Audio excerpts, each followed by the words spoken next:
প্রযুক্তির বড়াই করতেছেন, অ্যালগরিদম ছাড়া প্রযুক্তি অচল। আপনি ল্যাপটপ খুলতে পারবেন না, টাইপ করতে পারবেন না। যে বইটা ইসলামের এগেনস্টে লিখেছেন ওই বইটা টাইপ করতে পারবেন না যদি অ্যালগরিদম না থাকে। আর সেই অ্যালগরিদম আবিষ্কার করেছেন একজন মুসলিম মনীষী। মেডিকেল সায়েন্সে যাবেন, মেডিকেল সায়েন্সের যত থিওরি আছে ইবনে সিনার বইয়ের উপর দাঁড়িয়ে আছে। কার বইয়ের উপরে? এই যে আপনি ফিলোসফিক্যাল থটসের কথা বলেন, দার্শনিক মতবাদগুলোর কথা বলেন, আপনি ইমাম গাজ্জালির বাইরে যেতে পারবেন না। আমি ইবনে রুশদের বাইরে যেতে পারবো না। আপনি অ্যাস্ট্রোফিজিক্সের কথা বলেন, কেমিস্ট্রির কথা বলেন, জাবির ইবনে হাইয়ান ছাড়া কেমিস্ট্রি অচল। তোমরা এগুলো জানো না? জীববিজ্ঞান এরা পারবে? জীববিজ্ঞান কি ইবনে সিনার থিওরির বাইরে যেতে পারবে? ম্যাথামেটিক্স ওমর খৈয়ামের বাইরে যেতে পারবে? আল খাওয়ারিজমির বাইরে যেতে পারবে? ইবনে রুশদের বাইরে যেতে পারবে? এরকম বহু নাম বলতে থাকলে সারা রাত যাবে, আমার নোট করা আছে। এমন কোন সাবজেক্ট নাই। এখনকার বিশ্বের চলমান শিক্ষানীতি নিয়ে এত কথা বলছেন, শিক্ষানীতি এইটা ওইটা, ইসলাম, সেকুলারিজম, ডেমোক্রেসি ইত্যাদি, কোন সাবজেক্ট আপনি এই বিশ্বে চালাতে পারবেন না যে সাবজেক্টের গোড়ায় কোনো না কোনো মুসলিম মনীষীকে খুঁজে পাবেন। বিশ্বকে আমরা করে দিলাম, বিশ্বকে কারা করে দিল? এইভাবে 1-2 বছর নয়, প্রায় 1200 বছর। কত বছর? প্রায় 1200 বছর এই পুরো বিশ্বটাকে আমরা শাসন করেছি। শুধু শিক্ষানীতি নয়, আমরা অর্থনীতি শাসন করেছি, আমরা পলিটিক্যাল অ্যাফেয়ার শাসন করেছি, রাজনীতি শাসন করেছি। ওরা আমাদের জমিতে থাকতো, ট্যাক্স দিয়ে, কর দিয়ে থাকতো। ওরা ইহুদি খ্রিস্টানরা আমাদের জমিতে থাকতো ট্যাক্স দিয়ে, কর দিয়ে। আর আজকে আমাদের ওদের কাছে লোন চাইতে হয়, ওরা শর্ত আরোপ করে।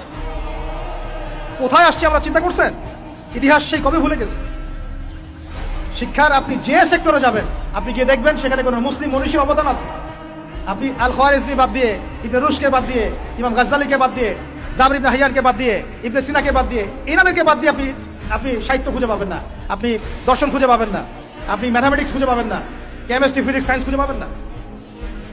এখন আমাকে বলেন, ওই সময়কার এই মনীষীরা কি ইসলামী শিক্ষাটাকে বাদ দিয়ে শুধুমাত্র বৈষয়িক শিক্ষায় শিক্ষিত ছিলেন, না ইসলামী শিক্ষার সাথে বৈষয়িক শিক্ষা দুটোই শিখেছেন? কোনটা বলেন? কথা বলেন।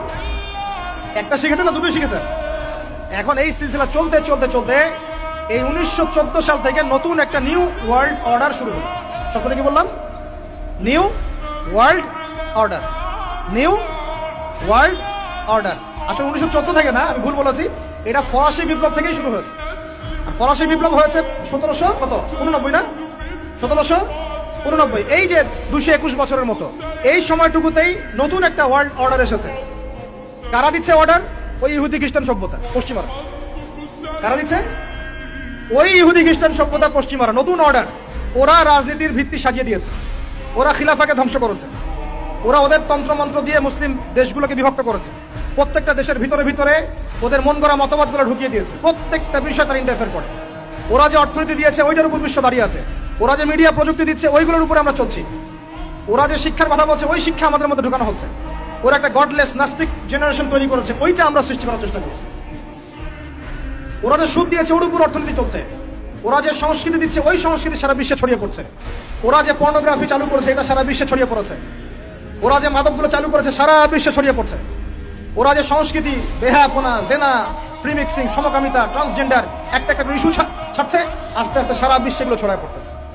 শিক্ষানীতির বাইরে নয়, ওই জিনিসটাই বাস্তবায়ন করার চেষ্টা আমরা আবার নতুন করে করছি। এটা নিউ ওয়ার্ল্ড অর্ডার বাস্তবায়ন করছি আমরা লাস্ট 100 বছর থেকে বেশি। এই করতে করতে করতে শিক্ষা এখন 2 ভাগে ভাগ হয়ে গেছে।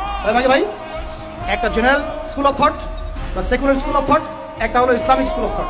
আমার সাথে বলেন, একটা সেকুলার স্কুল অফ থট, একটা Islamic school of thought. Secular school of থটটা এমন ভাবে সাজানো হচ্ছে, শুরুতে বলেছি 20 বছর পড়বেন, 20টা সূরা মুখস্থ করতে পারবেন।